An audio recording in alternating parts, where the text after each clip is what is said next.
nandyan si Congressman Mike.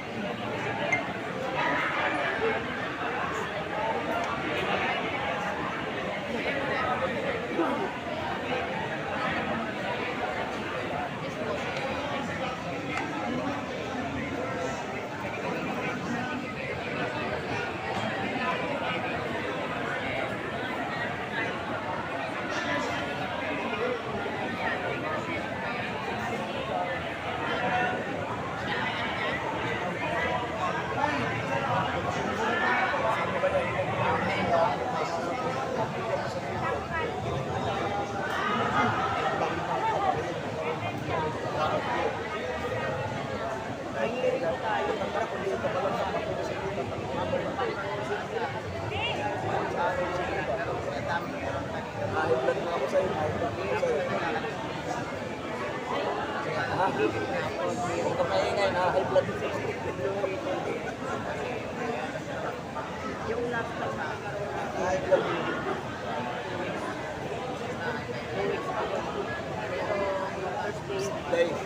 Who are the senators? Wala doon. Ano ga yung Mayroon ka ba dyan? si Senator Alan Cayetano?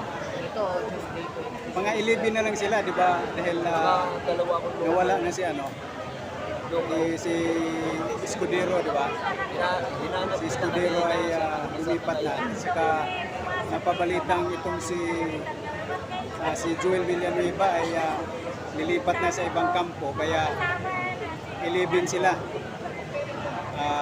Senator Pia Cayetano, si Dalawang Villar, at itong si Robin Padilla, Bungo, yan.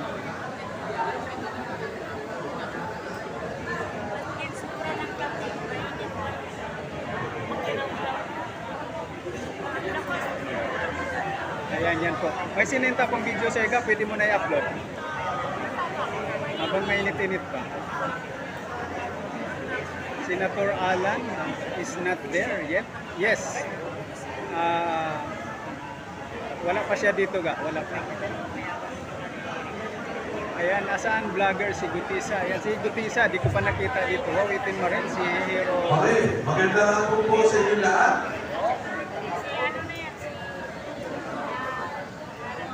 Ayan na. Natawagan din po namin si Doc Chamin Simpson. Nasaan si Doc Chamin? Wala na?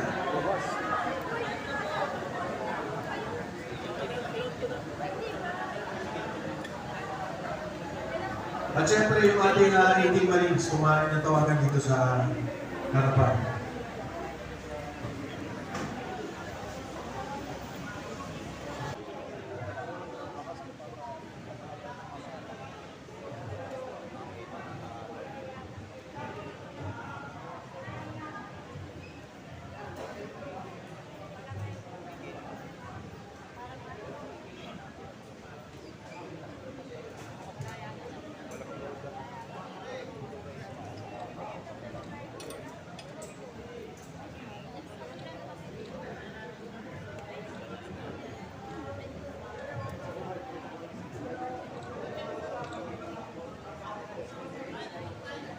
Paano na papuntan to ng ano? Dito, dito? Yung ano?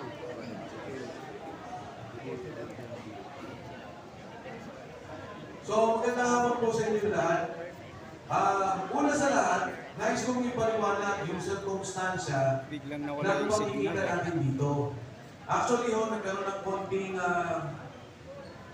siguro hindi pagkakaintindihan sa mga kasama po natin sa Senado, pero ito po yung talagang patawag ng Senate Blue Ribbon Committee. Kanina, nandito si Senator Robin, Senator Amy Marcos, maging kahapon, dumang po ang muling Senator Robin Padilla. Ayan guys, baka magtaka kayo at bigla tayong mag-off. Nawalan tayo ng signal.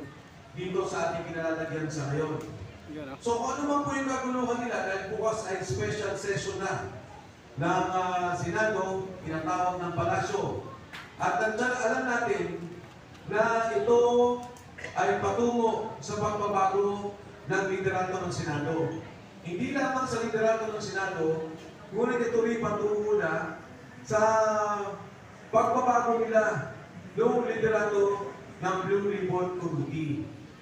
Kaya po minabuti namin na huli na pagkakataon ito dahil maaaring ito na ang huling pagpapahayag ng ating mga buting sundalo, ang ating mga bayani na nagsalita noong unang Blue Ribbon Committee hearing. Ngayon no, may karagdagan na 4. Nakasama natin, papakilala mamaya ni Atty. David Baligon. Delikado po ang sitwasyon ng ating bansa. Napakagulo ng sitwasyon ng ating bansa. Ang mga demokratikong institusyon katulad ng Senado ay binababoy, ginikipit, maging ang mga senador. Yun lang kung pagpunta nila dito ay marami ng mga pananakot na naganap. Maraming pagigipit, kaya marahil iniiwan natin sa kanila yan na pag-usapan at tingnan kung ano ang kanilang gagawin bilang grupo. Pagkos, hindi mo dapat mahinto ang paglabas ng katotohanan. Wala naman tayong ibang gusto kung hindi sabihin talaga kung ano ba yung usapin ng pera, kung ano ba yung usapin ng pondo delivery ng Mareka. Kung naalala nyo, halos mag-iisang taon na, etong July, magkakaroon ulit ng SONA. Ang sabi, imbestigahan, alamin, ang eksaktong salita, maya naman kayo. Ngayon ho, mag-iisang taon na, kami mga nasa harap ninyo, lahat kami nakasuhan na. Yung mga nagsasalita ng korupsyon, yung mga naglalabas ng katotohanan, ang nakakasuhan. Doon sa flood control scandal, ang meron lang kaso siguro 6 sa mga kilalang tao.